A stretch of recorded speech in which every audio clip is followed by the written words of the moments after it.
Hello and welcome to Table Talk. I'm your host Karen Wilson, and today we're going to revisit a resource that is so valuable to our community. I have as my guest Miss Christy Stubblefield with Families in Crisis.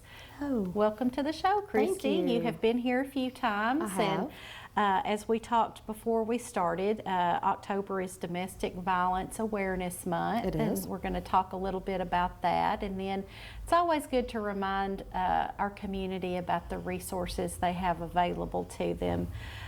So let's revisit the purpose of Families in Crisis and where you serve. Okay. We serve Warren, Grundy, and Sequatchie counties. So we're the Domestic Violence and Sexual Assault Program that is there to provide access to immediate shelter and services when somebody is trying to flee an abusive relationship or a sexual assault event. Okay. So tell us about, I know this usually is not a planned event when someone decides to leave. What are some of the scenarios that occur when a person does choose to leave this situation? So when I go out and I talk in the community, I always ask the audience, what would you do if somebody walked in your house in the middle of the night and said, you've got 1 minute together, what's most important to you and what you need to start over, let's go. And you think about that, what would you grab in a minute? I'm probably grabbing my child, maybe my animals, and I'm gone. Mm-hmm. And so you leave behind everything. You leave behind your clothes. If you have children, they normally leave behind backpacks and all of their school things.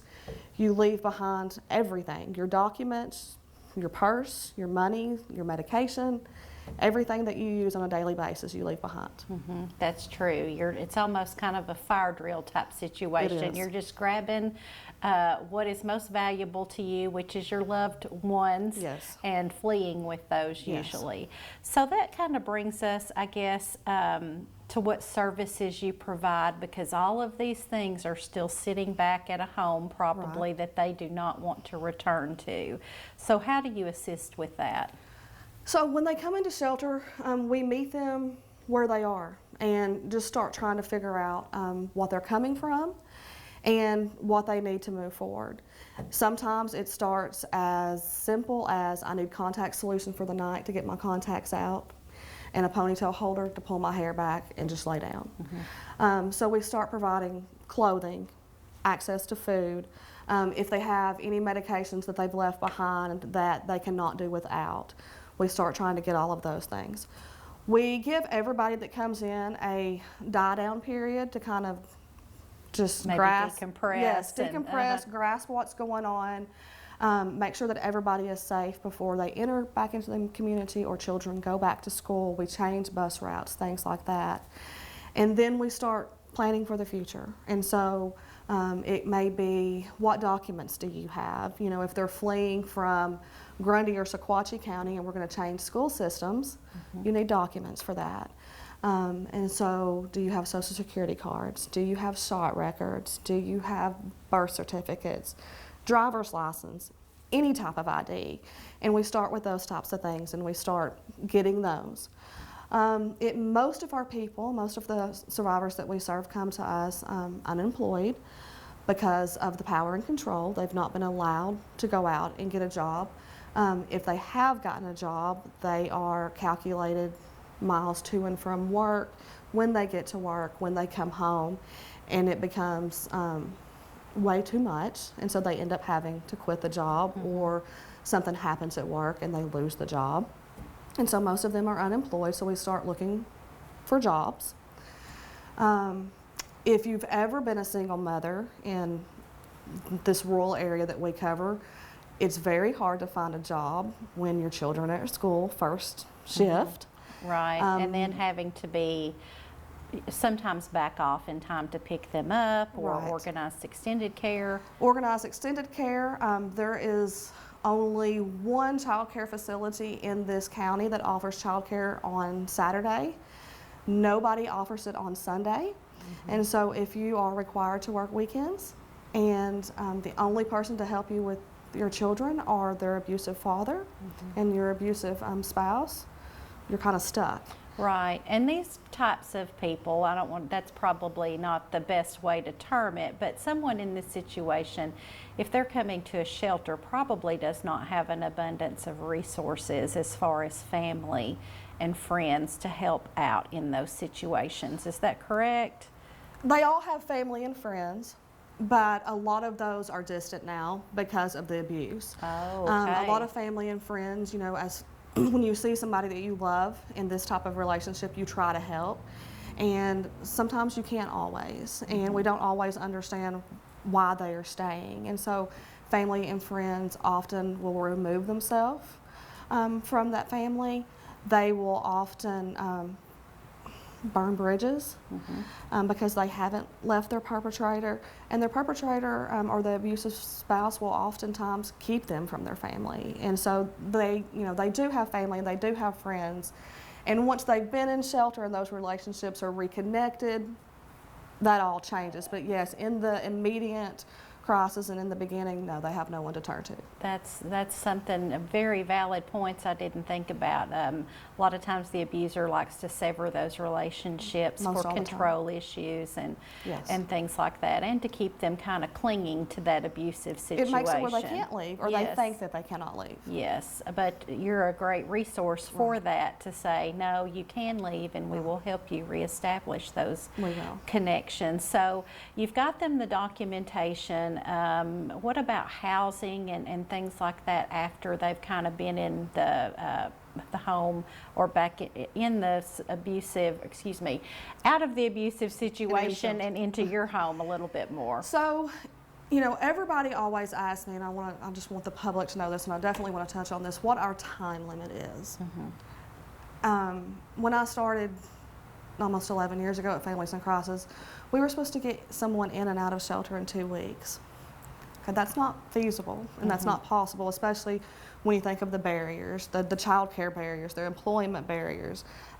Thank goodness we just recently got some public transportation that'll do a little bit in Yes. town, but transportation barriers. And so we have no time limit. It's different for everyone. And so we want them, when we put them in housing, to be able to maintain that and to sustain that. And so we try to make sure that they have some income coming in, whether it be through a job or child support, some other means. We like them to have some budgeting skills in place. We like them to know how to grocery shop and to utilize, you know, the money that they have to stretch it the furthest. So we have no time limit. That being said, once they are ready, we start looking for housing. And we have a ESG program, which is an Emergency Solutions Grant, where we can help with first month's rents, deposits, utility deposits, and things like that, just to help them, give them a little extra cushion to be able to make it on their own. And I will say too, you guys are very discreet, I guess, in all of this as far as helping them, and of course even where your location is and things like that, because really the less people know where this person is, probably the better and the safer they are. We are. All of our services are 100% confidential. And when I say confidential, that's confidential to police, attorneys, everyone. No one enters our shelter without myself knowing about it first. And so everything that they tell us is confidential. The location of the shelter is confidential. Every time we speak to anyone on behalf of the survivor, they have to sign a release of information for us to be able to speak on their behalf. Good to know, because sometimes I think the shame and the fear of people knowing that they've been in this situation keeps keeps them from getting help. So It does, and that really especially in a is small not a town. factor. Yes, Yes. small town, and that could be a factor in Yes, staying in it is. the situation. So let's go into some of the statistics. You guys always blow me away with some of the statistics and how many people you've helped in a year. So, like I said, I've been doing this about 10 years. When I started in July, so 6 months into the year. They had 6 people in shelter that year. Not very many. Right. Don't know what they were previous. Since then, I can tell you we have done nothing but grow. We have stayed at about around 100 people in shelter for the last 7 or 8 years, and around 1,500 bed nights. Or 1,500 nights of shelter that we've provided throughout the year. And so when I did our numbers this year, and I knew they were growing, I fell over. This year, we provided still shelter for 94, but instead of having about 1,500 bed nights, we provided 3,953. Wow. So they more than doubled. In the first quarter this year, we've already hit 1,500. So I know at the end of next year, we're probably going to have tripled that. Right. And, I will say that part of me listens to that and thinks, wow, the problem is growing. But then there's the other side of the coin, which is the positive, that people are seeking help. And they're not staying in those situations, and they're utilizing your service to get out of a terrible situation. So what I see with this, because we come back at the end of the year, our staff, and we talk about this, like, what are we seeing? We had just a slight decrease in numbers, twice as many bed nights. So kind of what are we seeing here? Why is this happening? I think what is happening is people are staying, I know what is happening, is people are staying longer in shelter. Which means they're more apt to stay out of the relationship and not return.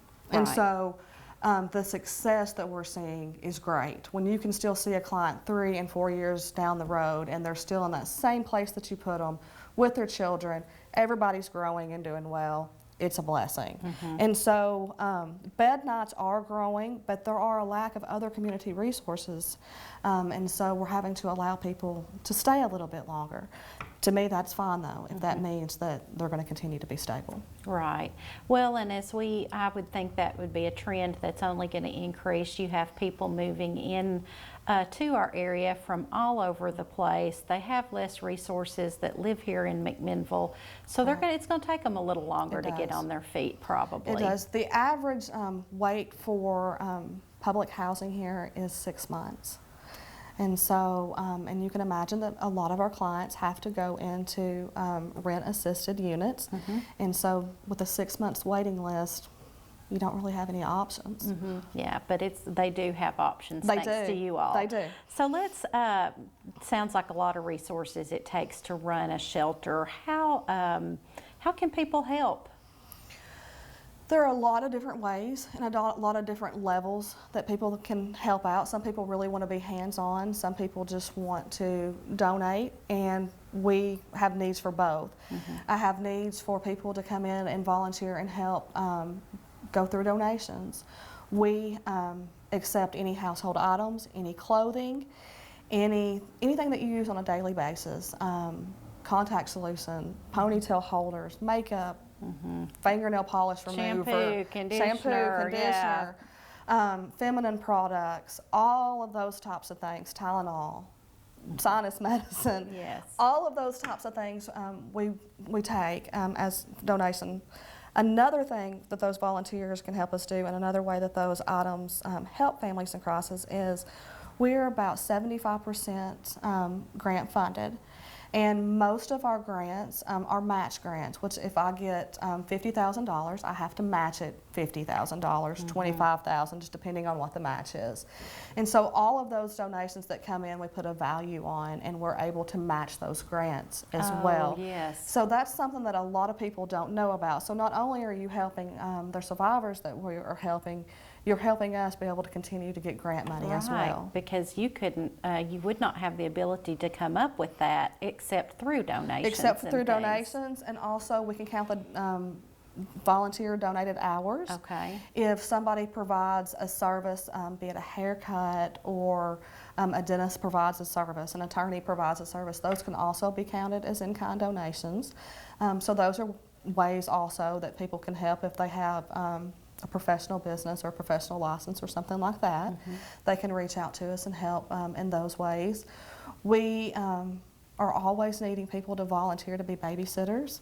As I mentioned, there's no really second, third shift daycares at all, and nothing on the weekend. So we need people that are willing to take that little extra step and go through 8 hours of training and help with things like that in the shelter as well. What a great way to give back, and all of these students out there needing those community service hours. What a great way to get them, and especially if they love children, which most teenagers do. Right. So that's a great resource to know about. Do you all have any fundraisers coming up that you want to visit or talk about? We do. Like you said, October is Domestic Violence Awareness Month, and so we are going to partner again with Save a Lot and do the Pioneer Days. Okay. That is where they have their big sale, and they promote all of their produce and have meat sales and all of that. We will have a goodie wagon out and be doing hot dogs and chili, probably some type of nachos. We will have our second annual fall pageant that's going to take place up there. And so all of that will take place on October the 11th and 12th in the Save a Lot parking lot. And then we have partnered with Miss Renee Bess, who is doing cups, and we're going to do a little luncheon called Support the Girls up at our main office on October the 18th, and that's where females in the community are invited to bring a newer donated bra, used bra, to donate to families in crisis, and support the girls. Have a little bit of lunch. Miss Renee will be there doing fittings for new bras if you want to get a new bra since you gave away your old ones, and that should be a lot of fun too. Oh, that does sound like a lot of fun. So how can people, if someone's in this situation or you know of someone in a situation, with domestic violence, how do they get in touch with you? I know sometimes it's after hours and there's never a convenient time, so how would they get in touch? We have a 24-hour crisis hotline. Again, everything is confidential. One thing that I like to always mention about our hotline is you get a lot of hotlines where you have just a call center answer that. One of our advocates answers our crisis line at all the time. So there is 7 of us. So one of the 7 of us from Warren, Grundy, or Sequatchie are going to answer your call and give you some immediate answers and results. So the number, that 24-hour number, is 931-473-6221, and we answer that 24 hours a day, 7 days a week. Good to know. Always someone there to answer the phone. Probably if you're in need of a ride in a situation like that, I would think pretty quickly you all are going to come and provide a ride for the person and their kids or whomever. We cannot, in the time of the immediate evacuation, exit of the home, we cannot go to the home. Okay. Because of the danger. But they can call 911. Or they can call our crisis line and give us their address, and we can call 911 and request for an officer to pick them up. That does not mean that they have to file a police report, that they have to report anything. They only need to tell the officer that they want to be transported to safety. Good to know. Good to know, because that's always or can be an issue, I guess, is they aren't ready for that step yet. They're not ready to contact police, and that's okay, and I'm okay with that. I've learned that sometimes our badly beaten and bruised victims are the ones that don't call the police because they're the ones that are scared too. And so just them knowing that you don't have to make a report, you don't have to press charges, this is literally just a ride to a safe place is very comforting to know. Good to know. And at the beginning you did mention something, everybody loves their pets these days and stuff. Do you all have some kind of situation where they don't have to leave the pet in the home? How does that work? So we are one of the few shelters in Tennessee that will take pets. It depends on the dynamics of my shelter at that time as to what we can and cannot take. Yes. Depends on how many children I have, how small they are, things like that. For the most part, yes, we will take pets. If it's something that I do not feel comfortable bringing into shelter for whatever reason at that time, then we also have little foster parents for the pets that we can foster them out with, where the victim can go and see the pet whenever they want, yes, and things like that. But yes, we do accept. We've had dogs and cats and lizards and rabbits and birds and fish. So Whatever yes. makes those children comfortable. Whatever makes them comfortable, yes. We actually have a shelter therapy cat. So. Okay, good deal, good deal. Well, thank you, Christy. Thank This you is for having all us. so informative, and we love talking to you every time you, come talk to us about this, because we cannot say enough about how important it is to get out of situations like that for your family and for the children. And I will say, in today's times, you probably have situations where men are needing shelter and things like that too. We don't know the situation. Right. I guess no judgment on things like No that as judgment. well. No judgment. We, for years and years, we've been known as the women's shelter. We're a small town, and that's just what we've been known as. But we do provide services to men as well, and we provide shelter for men as well. And so our shelter is now designed to where if we had to bring a man into shelter, everyone in the shelter would feel comfortable and safe in their own space. A lot of times the men do not want to come into shelter, and so we will try to find some other type of alternative shelter at that time. But yes, we provide services to men as well. Okay, even if it's just the resources on how to get what they need without re-entering the home and Right. the confrontations and things. Well, Yes. thank you so You're much, welcome. Christy. And thank you for joining us today. We hope you've learned a great resource for our community and that you'll share it with others you know. And we invite you back next week for more Table Talk.